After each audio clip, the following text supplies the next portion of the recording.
Que frequência ou quais frequências você emite? Será que dá para alinhar as próprias energias e atrair o que se deseja? O que seria uma mesa que, pelo menos no título, se apoia em termos da física? Cristais que formariam uma piscina quântica. Existe algum ponto de intersecção entre tudo isso e o conhecimento científico?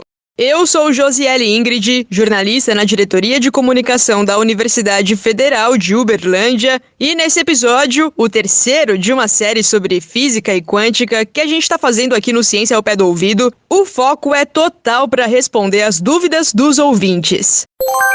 Aqui vai o convite para você que ainda não seguiu a gente no Spotify. Leva nem 30 segundos para abrir o nosso perfil, gente. Clicar lá para ficar sempre por dentro quando tiver episódio novo disponível. Além desse up para o nosso trabalho, pelo 9966-2021, você pode mandar seu áudio para a gente ouvir aqui no programa com dúvida para um cientista responder, uma crítica, um elogio. Então, seja lá o que você quiser mandar, salva aí o nosso WhatsApp com DDD 34 9966 2021. Como sempre, na descrição desse episódio tem os minutos detalhados de cada momento e informações sobre os entrevistados.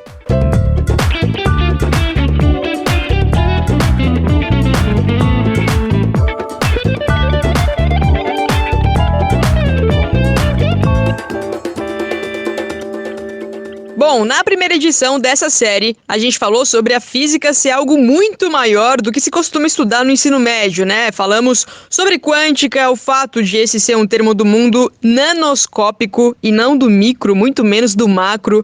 Respondemos ainda algumas dúvidas dos ouvintes. Já no segundo, a gente ficou mais num debate sobre como diferenciar ciência e pseudociência, papo muito influenciado pelas mensagens que a Luísa Mar e a JJ Fer 8 mandaram pro podcast. Nesse que já é o terceiro e penúltimo episódio da série, a gente vai se concentrar em responder as perguntas dos ouvintes, que não foram poucas, o que é ótimo. Então, pra gente começar aqui, o perfil Luca Fernandes pergunta: o que é azimol quântico? Essa pergunta aí me causou uma certa dúvida. Até cheguei a comentar com a professora Liliane que eu não sei se a pergunta foi bem escrita, porque azimol quântico, a princípio, eu não conheço esse termo. Mas aí eu fui atrás, né? Eu acho que a pessoa que queria falar era azimuth. Aí, azimuth é um termo que é mais usado um pouco pelo pessoal da química e não da física, mas se refere ao número quântico orbital em mecânica quântica. Quando os cientistas pensavam na descrição do átomo, né, e vamos responder assumindo que a pessoa quer saber isso, né, gente?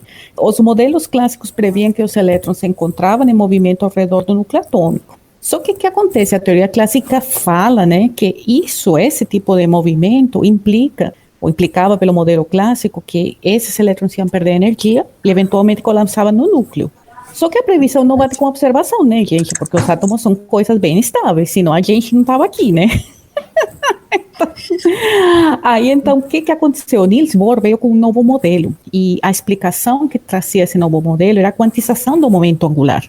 É uma grandeza física, né, que na verdade, assim, mecânica clássica possui qualquer valor, mas aí o que o Bohr colocou de novo é que não, ela ia ter alguns valores bem definidos, por isso que a gente fala de quantização do momento angular. Essa ideia, ela foi introduzida novamente no modelo melhor do átomo, que foi o modelo atômico do átomo de hidrogênio, né, do Erwin de Schrödinger, que finalmente foi o modelo que agora é usado para realmente descrever o átomo, né. Então, eu acho que é isso. Aí que acontece? Esse momento angular tem valores definidos, a gente usa uns números inteiros, né? A gente escreve o valor de fato nas unidades certas em termos de alguns números inteiros. Então, número inteiro 0, 1, 2. Os químicos também associam letras, né? S, P, D. E aí, esses números a gente chama de orbitais, né? O número quântico orbital ou azimuth. Espero que tenha sido isso, né? Qualquer coisa, eu espero que entre em contato com a gente para conversar sobre o assunto um pouco mais, né? Mas é isso. Legal. Outra pergunta que chegou pra gente, essa enviada pela @Suzana Morink. Conseguimos realmente atrair X coisa alinhando com a frequência que emitimos? Não. Assim, essa é uma coisa muito... É uma afirmação um pouco aérea, né? que frequência é essa que a gente emite, que eu não sei? A gente emite várias frequências, por exemplo. A gente tem uma temperatura, então a gente emite uma energia do calor, então essa frequência, que existe uma coisa nessa ideia mística do mundo, ou de que a gente tem uma frequência, uma vibração positiva, uma vibração negativa, do ponto de vista da física, do ponto de vista das crenças, eu não sei o que isso significa, né? Mas do ponto de vista da física, isso não tem nenhum significado. As nossas frequências, as várias frequências que a gente tem no corpo, depende dos processos biológicos, dos processos químicos que acontecem dentro do corpo, né? Os processos físicos, como a emissão, a troca de energia. Então, no fundo, como seres materiais, a gente se comporta como comporta toda a matéria. E aí nós temos algumas frequências relacionadas aos processos químicos, físicos e biológicos. Então, não faz sentido na física você pensar que isso pode alinhar alguma coisa na distância. Uma resposta good vibes. Good vibes. E assim, eu acho que a ideia, é uma parte, não sei nem se a preocupação é assim. Tem alguns comportamentos que a gente nomeia com termos físicos, né? Então a gente está se sentindo bem, você diz que você está positivo, se você está mais para baixo, assim, diz que você é negativo. Apesar de ter os mesmos nomes, dentro da física isso não faz sentido nenhum, mas ele pode ser útil, o termo pode ser útil dentro dessa interpretação de comportamento, de relações e tal. São só a mesma palavra, não quer dizer a mesma coisa, não. O perfil Luísa_Mar, que já tinha participado nos episódios anteriores, mandou mais uma questão aqui. Ela quer saber o que é mesa quântica, terapia quântica. Bem, eu fiz uma pesquisa rápida para entender melhor essa questão de mesa quântica, e pelo que eu vi, está dentro aí das pseudociências, ela funciona muito mais como uma ideia de tarô, pelo que eu entendi, é como se fosse ver ali alguma coisa relacionada ao seu futuro, sua profissão, ao que você deve tomar, muito parecido com também essa questão de astrologia. Só que ele usa o termo quântico totalmente fora de contexto, né, que a gente já discutiu aqui. Então, mesa quântica não é algo científico, mas eles voltam àquilo que eu cheguei a comentar da outra vez, sobre duas pseudociências que eles enfatizam que é ciência, mas a comunidade científica não reconhece como ciência, sendo a tal de radiônica e psiônica. São duas coisas que eu pesquisando, entendi melhor do que se trata, e que realmente não tem base científica alguma. Então, a mesa quântica é como se fosse uma consulta de tarô, é uma coisa muito, muito mais alinhada com as crenças particulares do que com a comunidade científica, ou com a ciência de modo geral. Eu não conheço a mesa quântica, né? Eu pesquisei e achei algo bem, porque eu vi um vídeo específico que a moça mostrava como era uma consulta com a mesa quântica. Aí, no caso, ela utiliza de um aparato, uma mesinha, né, com os desenhos aleatórios, alguns desenhos remetem à física, desenho de átomo, o espectro eletromagnético, ele também está descrito nessa tal mesa quântica, são alguns desenhos. Aí relaciona isso com algumas pedrinhas, como jade, essas pedras que mais chamam a atenção, né, dentro dessa parte de astrologia e tudo mais. Uma coisa que me chamou muita atenção é que a moça falou que é muito pela intuição. Ela faz uma consulta ali com a mesa e a intuição dela leva ela pela mesa, que gera determinados tipos de resultados. Então, se eu entendo, eu imagino que seja alguns símbolos que eles criaram, e aí eles tentam fazer leituras sobre a vida das pessoas com esses símbolos, exatamente, né? Então, é como um tarô mesmo. É uma espécie de... É que o termo quântica valoriza as coisas, né? E às vezes você colocar um elemento ali, mas isso de alguma forma tem a ver mais com a intuição da pessoa de ler a outra, né? E isso de valorizar, quando aplicado fora da física em si, tornar algo aparentemente mais crível só porque está usando esse termo, né? Se não me engano, no primeiro episódio, o Jackson tinha comentado sobre isso. O quanto acrescentar esse termo valoriza a profissão. Então, uma coisa é você ser coach. Outra, bem diferente, é você ser um coach quântico, né? Enfim. O que a professora Silvia destacou muito. Existe a comunidade científica e a gente não pode sobrepor toda uma comunidade científica através das minhas crenças pessoais, através de uma intuição minha. E acontece muito nessas pseudociências. E como a gente está fazendo uma série, talvez seja bom relembrar um ponto discutido anteriormente, só para fechar essa questão, que Para mim, pelo menos ficou muito marcado, a palavra quântica se refere ao mundo nanoscópico. Não é nem micro, é ainda menor que o micro. A professora Liliana estava falando comigo em off sobre isso. E aí a gente tem leis diferentes que atuam. Para não ficar à margem de dúvida, fala subatômico. Microscópico já é clássico, já a quântica não funciona mais. Porque não é que a quântica é uma coisa desse mundo pequenininho. A quântica, ela funciona só lá. Porque, por exemplo, também tem a ver com, tem radiação, que é, por exemplo, a luz, né? Se você coloca poucos fótons, quando você começa a contar fótons, aí já é um mundo quântico, mas é um mundo quântico que não envolve distância, então tem que tomar cuidado, assim, não é só distância também, não é só distância. Só que a gente não entra em muito detalhe sobre essa questão do limite, quando fala de radiação eletromagnética, porque aí pode confundir as pessoas, né? A gente está falando fora do ponto, tá? Do podcast. E ainda assim fora do convencional, no sentido que é fora do que acontece no cotidiano. Exatamente. Né? Você não vai fazer não vai ter uma manifestação quântica com fótons fora do laboratório. Ainda tem algumas questões, por exemplo, tem teletransporte envolvendo sinais de satélite, mas em condições tão controladas que dá para contar esses fótons que chegam, sabe? Mas são pouquíssimos fótons, né? O pessoal experimental usa instrumentos de medida extremamente precisos para poder contar 1, 2 fótons que chegam lá. É isso, o limite nanoscópico, ou seja, 10 a menos 9 bilionésimos de metro.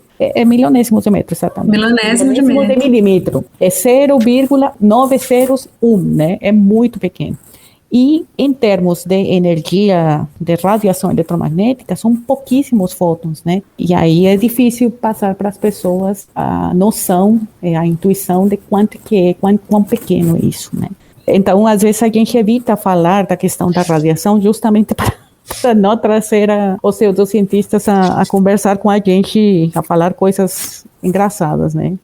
Engraçadas é ótimo. É difícil mesmo. Que é justamente a falta de cuidado, muitas das vezes, principalmente por parte de nós cientistas, na hora de falar, que dá base para essas pseudociências. Então, seguindo, o Segala Lucas pergunta: o mundo quântico pode gerar consequências além das pequenas partículas? Não, claro que gera, né? A gente tem aplicações da mecânica quântica no nosso celular, né? Todos os chips de um celular, os processadores que nós usamos nos nossos computadores, o princípio básico, eles são feitos de semicondutores cujo funcionamento é explicado pela mecânica quântica, né? O laser também, quando você vai fazer um tratamento de pele, que é uma coisa que, pelo menos pessoas da minha idade, já começamos a pensar no assunto. O laser é luz produzida baseada num princípio quântico. Então, claro que tem.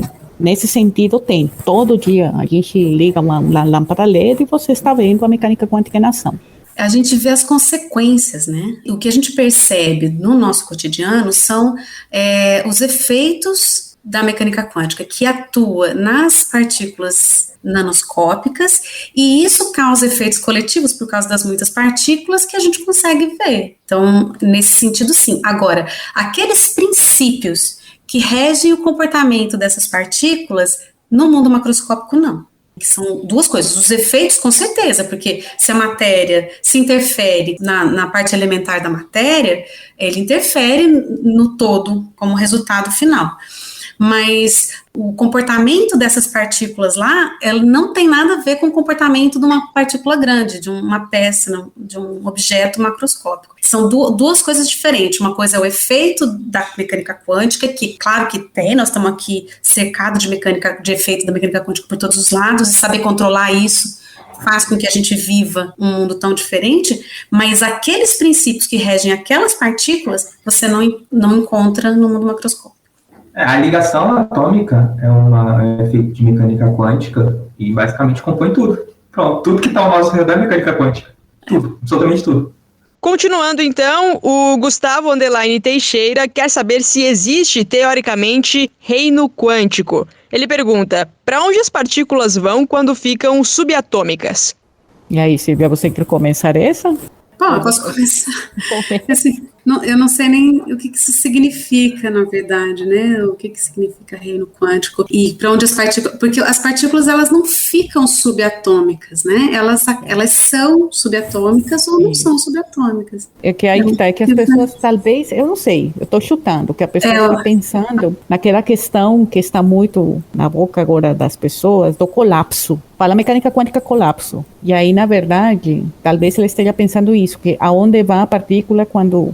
Vamos lá, se for isso, são coisas separadas, na verdade, assim. Uma partícula subatômica, por exemplo, você está fazendo uma medição de spin. Então, vamos pegar o spin, que é uma grandeza física que é puramente quântica, ela não tem nem análogo clássico, beleza? Então, o spin basicamente está escondida, por dizer assim, dentro, por exemplo, de um átomo de prata.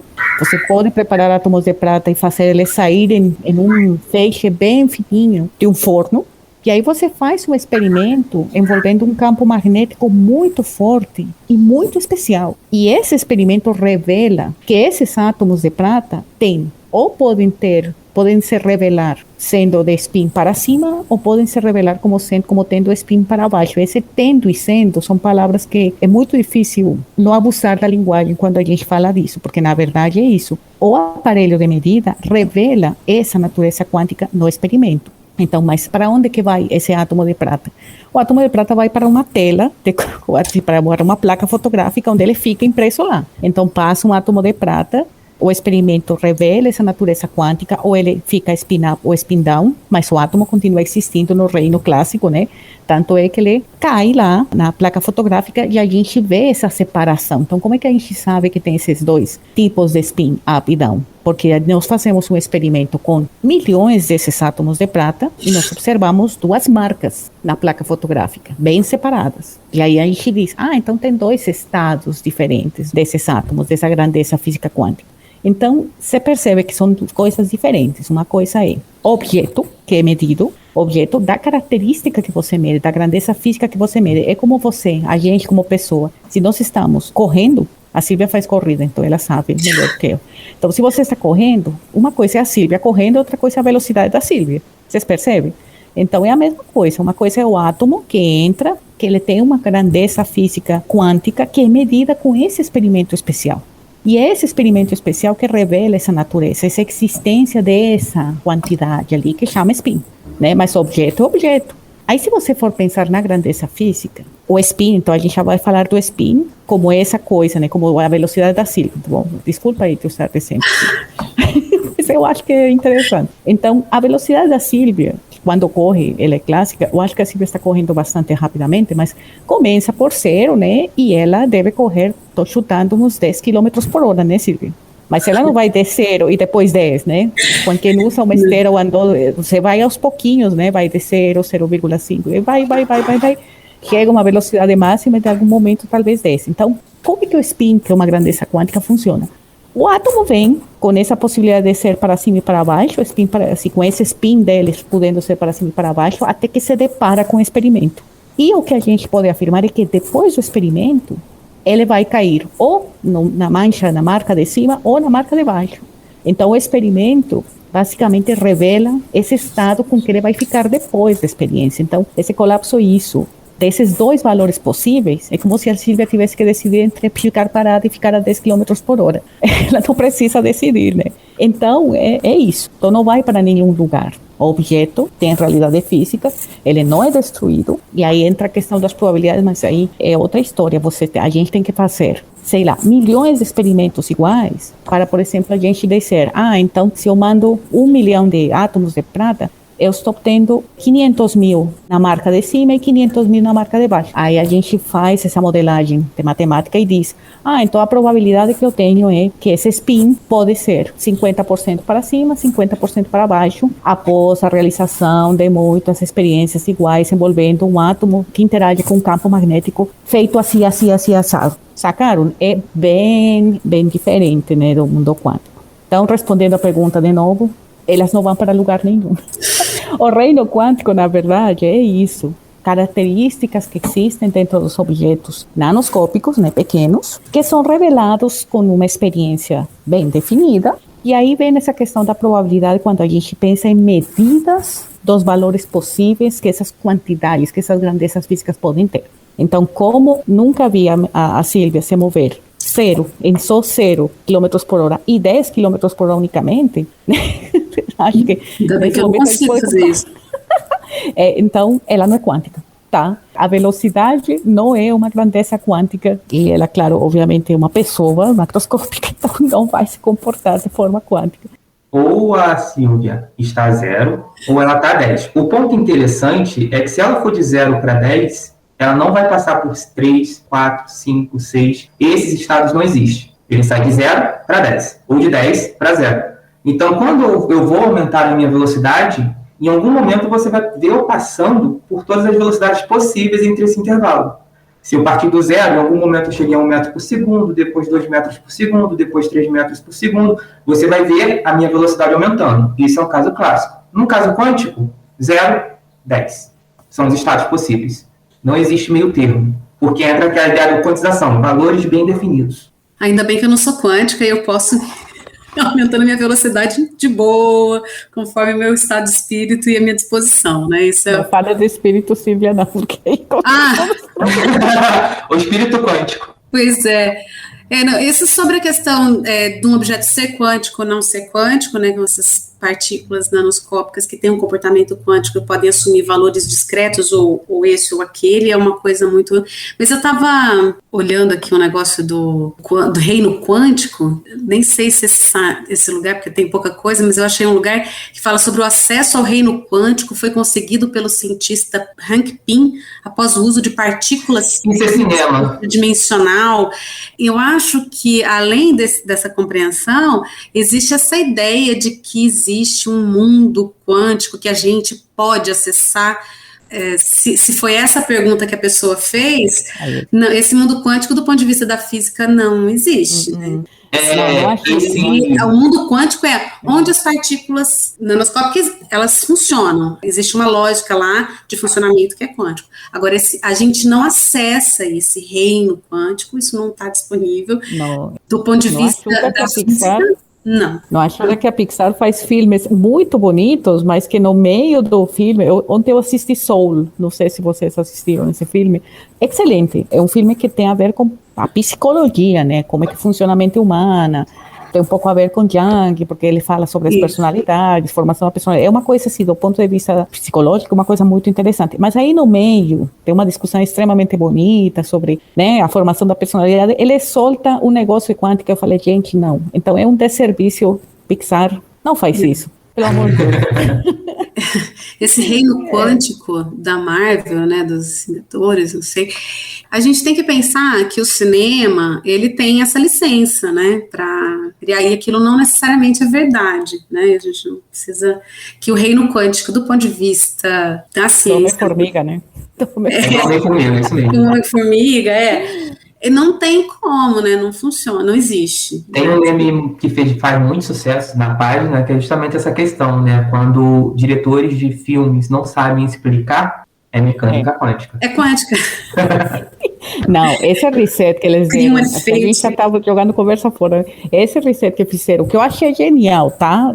Digamos, a gente aceitando a licença poética, eu saber que o Doutor Estranho volta, né? Eu sou super fã do Benedict Cumberbatch, então eu achei massa ele ter voltado na linha do tempo da Marvel, mas poxa, assim, não precisava fazer isso, mas precisava assim, mas é isso que a Sílvia falou, é certíssimo, é licença poética, gente. Eu acho que vem um pouco, e talvez, para não parecer que a gente só fala assim, não, isso não isso é mentira, isso não existe, é que eu acho que não tem problema nenhum você fazer paralelos. O problema maior reside quando você você usa uma metáfora, cria um efeito e com essa licença poética, literária, que seja, e aí você passa a acreditar nela como se ela fosse verdade e sobrepõe isso ao que de fato é estudado na academia, né? O que de fato está dentro do universo científico. Então, são duas coisas diferentes. A gente não está invalidando a visão de mundo do ponto de vista do entretenimento ou das metáforas, nem nada disso. Mas, do ponto de vista da física, isso não existe.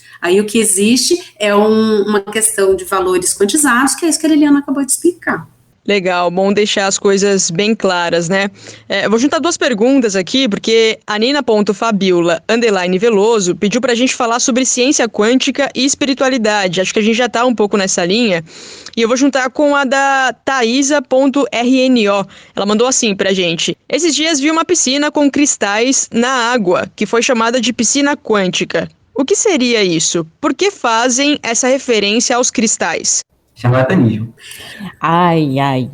Eu acho assim, eu posso... a questão dos cristais, ele entra um pouco naquela coisa da vibração que veio, naquela questão da vibração que foi falada antes.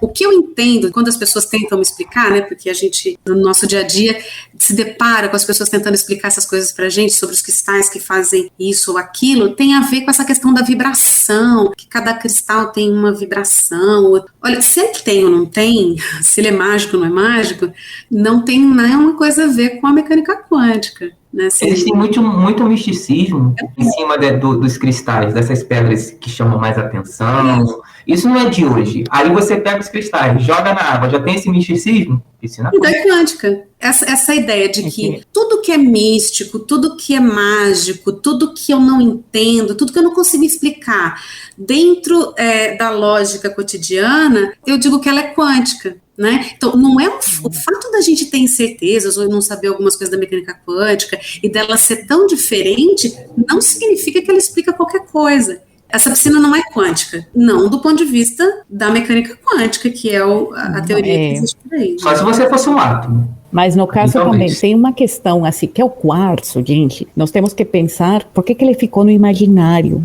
porque já é imaginário, né, das pessoas. Sim. É porque, pensa, você estava em um mundo onde os melhores relógios que você encontrava eram os relógios suíços, que eram feitos com, né, era um mecanismo mecânico. Aí aparece, os cientistas descobrem o efeito piezoelétrico do quartzo. Você descobre que ele funciona como oscilador. Termina que um cristal de quartzo ele é usado para medir o tempo de forma extremamente precisa. Todos os relógios de pulso que nós temos agora, eles funcionam com esse princípio do quartzo, que é uma oscilação, pronto. Então, assim, isso é uma ideia muito poderosa. Você passou de medir o tempo de forma bastante imprecisa. Assim, meu avô tinha um relógio que você tinha que mexer o pulso para ele não perder a, sabe? Ele continuar funcionando, o mecanismo, por aí vai. E aí, do nada, acho que foi nos anos 60, 70, você tem um dispositivo na sua mão que oscila, e aí, claro, vem essa questão, oscila super, uma frequência tão precisa que eu consigo fazer essa medição de tempo de forma precisa. Então, daí a você dizer, oscila. Então, essa vibração, sabe, vou usar para uma outra série de coisas, é um passinho. É um pouco, o quartzo tem essa pegada, teve essa grande aplicação tecnológica que esteve na cabeça de todo mundo. Poxa, é uma licença poética muito, muito tranquila de fazer, sabe?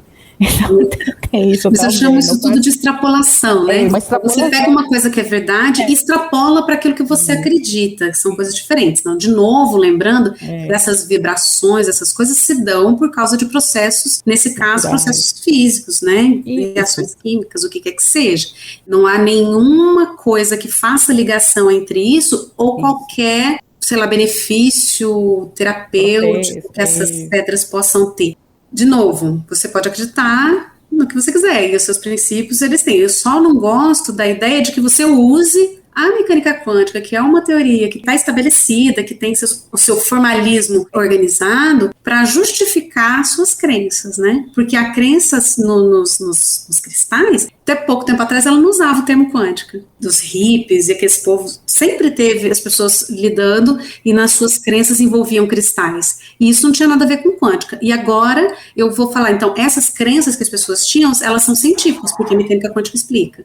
Então, acaba que você usa algo para tentar explicar uma coisa porque você acredita e você acha que tem que ter uma explicação. Então, nem necessariamente tem que ter. Bem, um ponto interessante sobre as redes sociais é que se você for hoje lá no Instagram e pesquisar pela hashtag quântica, onde aparecem os principais posts que utilizaram essa hashtag, você só vê coisa do tipo mesa quântica, cura quântica. Essa hashtag ela é tomada por essas coisas relacionadas ao misticismo e tudo mais. E como eu, RD Cria Humor Quântico, eu uso sempre essa hashtag. Então acaba que muita gente vai até lá, até o perfil, e expõe uma ideia diferente. E pelo que eu entendo, assim, pelo que eu percebi, é o seguinte: se eu colocar que a piscina quântica, por exemplo, é uma questão religiosa, vamos colocar essa, eu creio, não tem validação científica, é uma religião minha. Quando eu coloco dessa maneira, eu afasto toda pessoa que não é adepta àquela ideia. Ah, não, eu sou cristão, não acredito nisso, eu sou católico, eu sou budista, não acredito nisso. Você afasta todas essas pessoas que não querem participar desse tipo de crença. Mas quando você coloca que aquela piscina quântica não é um ato religioso, não é uma coisa de que eu acredito com base nos meus valores, e sim em algo científico, aí você já não afasta mais ninguém. E ninguém é contra a ciência. A gente se aproveita da ciência independente das crenças. Então, quando você coloca como sendo algo científico, você acaba atraindo mais pessoas, sendo uma coisa mais geral. Que aquela pessoa que tem uma crença tal vai seguir porque é ciência, não é. É só para você ter um entendimento melhor sobre quem é você, sobre a sua missão aqui na Terra, mas não é religião, não. É científico. Então, se você tem uma religião lá, ou B, não tem problema. Assim como, principalmente, que eu acho que é o que mais bate na página, nas discussões lá, é a astrologia. Por quê? A astrologia não é religião, mas não é ciência. Então é o quê? É uma crença assim, pessoal, são valores pessoais, é uma coisa que parte da pessoa. Mas se não tem base científica, então você aceita que aquilo ali é uma crença sua, não tem ciência naquilo. Então você assume aquilo como religião, porque se você assumir aquilo, como se a astrologia assumisse como uma religião, a discussão acabou. Porque você não vai discutir uma religião, a pessoa acredita, é a fé dela e acabou, não tem discussão. O problema é quando pega uma coisa e coloca, não, isso é ciência. E aí você coloca isso no colo da comunidade científica, que gosta de discutir tudo. Tem uma coisa que eu queria adicionar, que é o seguinte: nós temos que ser conscientes, estou falando assim, os ouvintes, nós cientistas, enfim, temos que ser conscientes que nós vivemos numa sociedade, sim, que é baseada no consumo, né? Não estou falando isso como algo errado, é simplesmente uma questão de, temos que saber em quem somos, né? Que pessoas somos, no sentido que nós somos consumidores, sim. E nessa questão do consumismo, tem produtos, tem os clientes, então nós somos, e os produtos agora não são só os objetos, né? A informação que nós entregamos para o mundo, né, é também um produto. Então, quando nós gostamos, que é o que o Jackson falou, quando nós clicamos e seguimos um perfil, nós estamos, né, nossos cliques, nossos gostos viraram produtos que são riqueza. E claro, assim como todo mundo quer ter mais dinheiro, cliques, likes e coisas, tudo faz parte da mesma lógica. Então, quando colocam a palavra quântica, estão valorizando um produto, ou estão atraindo você, ou querem seu like, ou querem o seu interesse, porque nem precisa fazer like, você pode até detestar o produto, mas seu interesse já foi atraído, isso já gera que as pessoas queremos, eu vou dizer queremos, porque o Jackson tem um perfil que está sendo super seguido, eu queria ter os seus seguidores, Jackson, nosso perfilzinho lá do INCT de Informação Quântica. Então, a gente tem que ser consciente dessa relação, de que nós somos, além de ser clientes, somos produto também, e nós também produzimos na hora que nos manifestamos, né? Nas redes sociais ou não. Na hora que eu compro um pãozinho, eu estou me manifestando. Eu prefiro essa padaria e não prefiro a outra, sabe? Nós temos direito a saber o que a gente está comprando, o que a gente está curtindo, o que está prendendo nossa atenção. Então, além esse aspecto de consumidor, além de a gente ter direito a saber se nós estamos entrando numa roubada quando a gente compra um colchão de um tipo ou do outro, nós também temos que saber que o que prende nossa atenção também é algo tangível, sabe? Então, nós temos que prestar muita atenção no que a gente presta atenção. Fiquei de novo filosófica, mas é isso. Então, quando envolve ciência, coloca o pé no freio e pesquisa. Nós temos umas cartas no nosso perfil de INCT que fala sobre essa questão de como pesquisar no Google. Se você se interessa por ciência, você tem que elaborar as perguntas de uma forma um pouquinho diferente, para se realmente você está interessado em ciência. E não é para cair em roubadas, vamos tirar essa questão moral. É para você ser um melhor consumidor, para aprender a atenção, talvez a você focar sua atenção em questões talvez mais construtivas para a sua vida. Ou não jogar dinheiro fora, né? Para não jogar dinheiro fora, para não jogar atenção fora. Gente, a atenção virou tão importante quanto o dinheiro. O tempo que eu passo na tela do computador, vendo o que eu estou vendo, isso é grana. Então, isso é uma coisa que a gente tem que pensar. Professor, eu não sei se foi proposital, mas citou o colchão, né? Tem um colchão magnético que traz não sei quantos eu não sei quantos benefícios para a saúde e não tem base científica alguma. Jackson, eu dei um seminário que para mim foi muito engraçado. Não sei se a Silvia deve lembrar, um seminário que eu falei lá na UFO, do Dia C da Ciência, acho que foi em 2019, né, se eu não me engano. E aí eu olhei, então fui atrás dos produtos quânticos, então fui atrás do colchão quântico, que é um colchão muito bom. Só que custa R$15.000 e o mesmo colchão que não fala a palavra quântico custa 6 mil. Então, realmente, o valor agregado do produto é grande. Agora, olha só.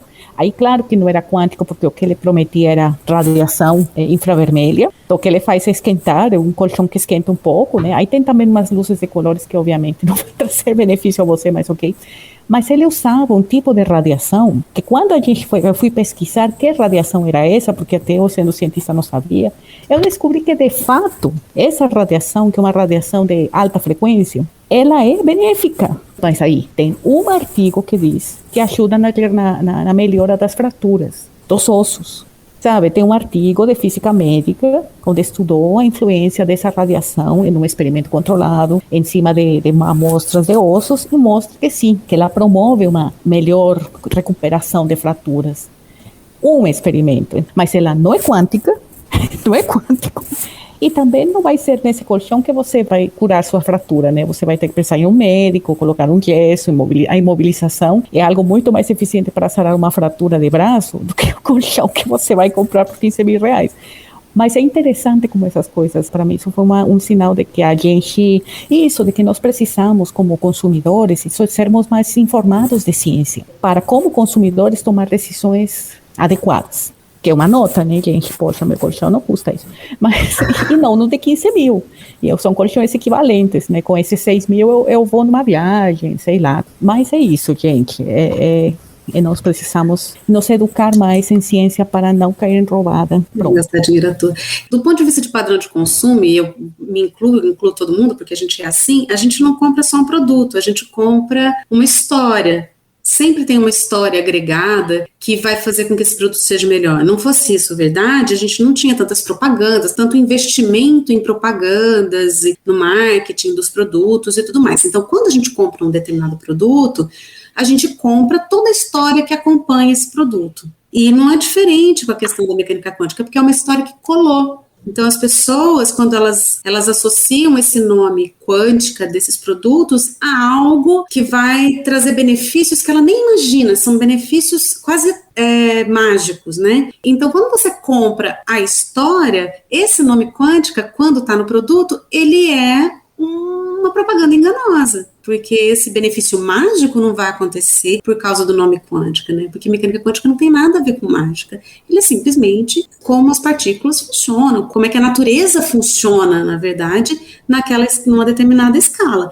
Então, quando eu uso o nome quântica para vender uma história mágica e as pessoas pagam por esse benefício que elas nem conseguem imaginar, porque afinal de contas quântico é muito bom, eu estou fazendo propaganda enganosa, então isso é ruim para as pessoas, né, ruim para o mercado, e o pessoal devia denunciar no Procon. Fica aí a recomendação para você que comprou um colchão de R$15.000 ou qualquer outro produto que claramente te sacaneou, ok? Para lucrar um extra. Faz o seu registro no movimento para acabar com essa palhaçada.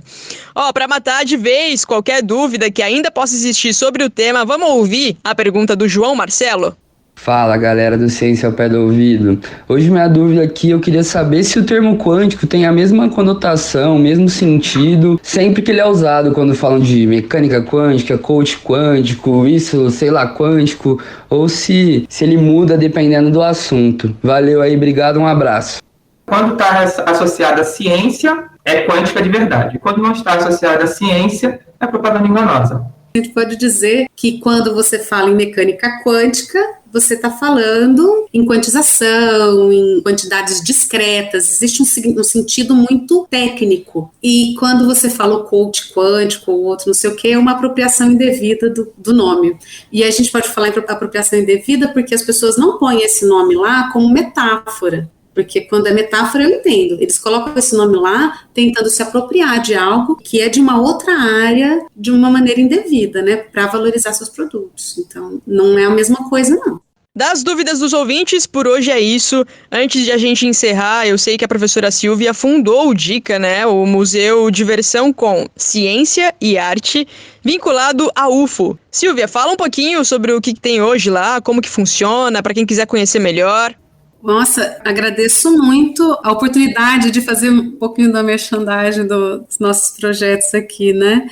O Museu DICA é hoje um órgão complementar do Instituto de Física. Nós temos no Parque Gávea, na Zona Sul de Uberlândia, um espaço do museu, onde a gente tem algumas exposições da área de ciência, algumas praças temáticas, né? A Praça da Tabela Periódica, a Praça Passarinhara, a Trilha do Sistema Solar, ou seja, várias atividades que são temáticas e algumas exposições temáticas também no ambiente interno do museu. Essas exposições, elas vão estar abertas à visitação assim que a gente tiver um mundo um pouco mais perto do normal, né? Mas a gente tem as nossas mídias.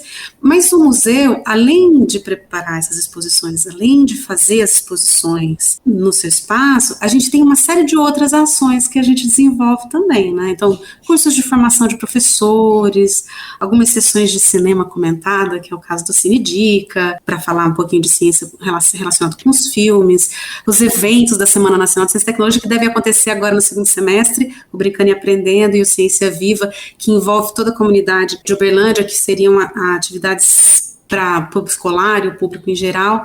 Então, o Museu DICA, ele na verdade, não é um projeto, ele é um programa, no sentido mais amplo, que incorpora uma série de ações de divulgação científica.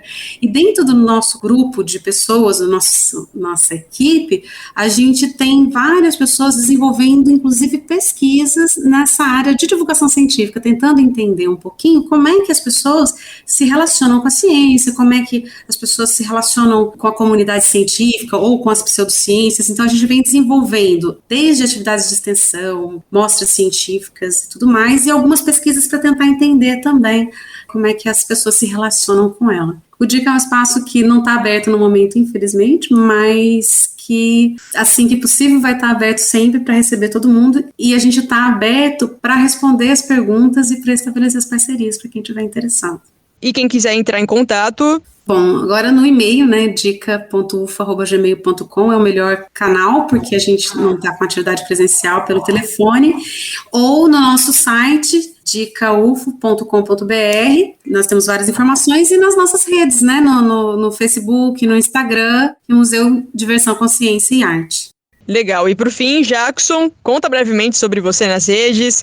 A última vez que eu olhei, o Humor Quântico estava com 172 mil seguidores. É muita coisa. O que você faz ali? Por que você começou essa rede?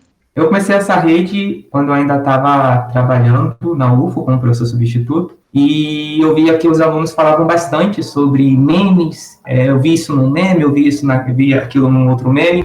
Então eu decidi começar, na verdade, comecei o canal. É o Humor Quântico, e depois eu migrei para o Instagram, e o Instagram acabou que é uma rede mais dinâmica e tudo mais, e acabou meio que crescendo muito mais rápido que o canal. A ideia das redes sociais que eu estou utilizando, o canal em especial é para aula, é voltado, é uma coisa mais formal. Já o Instagram, o Twitter também que eu estou utilizando, é mais uma questão de divulgação científica mesmo, onde eu pego coisas, em geral, eu sempre, após uma aula, seja para graduação ou para o ensino médio, agora mais para o ensino médio, e eu saí da aula já com uma ideia de como transformar aquilo ali em algo que os alunos nunca mais vão esquecer. Eu vou e faço um meme. Isso começou a viralizar, foi crescendo, e hoje a gente tem aí a página do Humor Quântico, que esse mês em especial está um pouco mais devagar, porque eu estou trabalhando bem menos, porque eu comecei um site onde eu estou pegando minhas aulas e transformando tudo em um curso. Gratuito, sem login, é só a pessoa entrar, assistir a aula, já vai ter os exercícios, vai ter o gabarito, ele pode só acompanhar aquilo ali como um curso de aprendizado. No caso, agora focado para o ensino médio, programação em Python e LabVIEW. E esse site já está disponível? Sim, é humorquântico.com. Ele já está disponível, mas não está completo. É por isso que esse mês aí, para mim, está ficando bem puxado. Mas já dou a dica aí para alunos do primeiro ano, lá já tem um curso completo de física para o primeiro ano. Desde cinemática até a parte de hidrodinâmica, que muitas das vezes nas escolas públicas não chega a passar, por ser o finalzinho do livro do primeiro ano. E foi uma coisa que me estimulou a fazer esse site, foi justamente a minha experiência dentro de uma escola pública, onde eu vejo que muito do conteúdo que deveria ser passado não é, que deveria ser ministrado, não é ministrado. E os alunos a ação de ano, ali só sabendo cinemática e dinâmica. E quando chega no segundo ano, ainda não viu hidrostática, não viu conceitos básicos de hidrostática, a gente começa a falar sobre termodinâmica, pressão, e ele não sabe o que é um termo, e a gente tem que voltar. Então, eu vejo que muitos alunos da escola pública, que agora eu estou mais presente, eles têm grandes lacunas. Em geral, é muito difícil também ministrar todo o conteúdo proposto em tão pouco tempo, em apenas 2 tempos semanais. Então, a minha ideia era poder juntar isso, minhas aulas, em um curso, em uma sequência organizada, com exercícios em cada aula, para ele poder seguir de uma forma clara e compreender ali a sequência do aprendizado, até mesmo no contexto histórico. Que bacana, então é isso. Mais uma vez eu agradeço a participação de vocês 3, Silvia Martins dos Santos, Jackson Martins de Souza e Liliana Sanz de la Torre, ambos físicos e professores que toparam fazer essa participação por aqui. Ouviu esse episódio, mas não ouviu os 2 anteriores e aí tá se sentindo meio perdido no tema? Volta, ouve lá, porque todo esse papo se encaixa, beleza? Uma edição acaba complementando a outra. Tá a fim de compartilhar com a gente o que te chamou mais a atenção nessa série? Pode comentar marcando o nosso Twitter, @aopédoouvidopod. Dá também para mandar áudio no nosso WhatsApp, porque aí sim, tudo que chega nele a gente faz questão de ouvir e responder aqui no programa.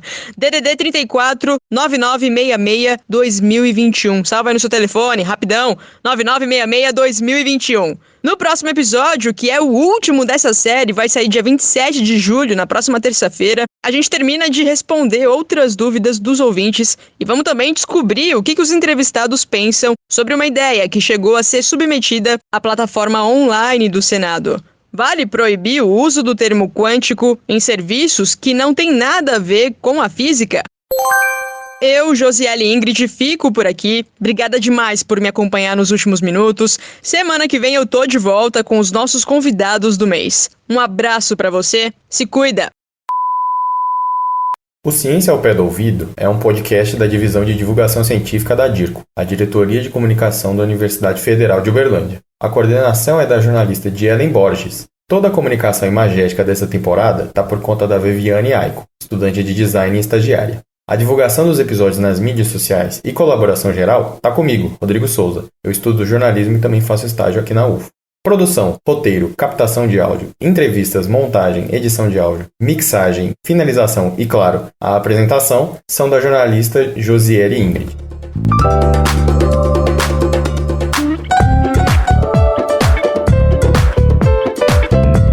Ciência ao pé do ouvido.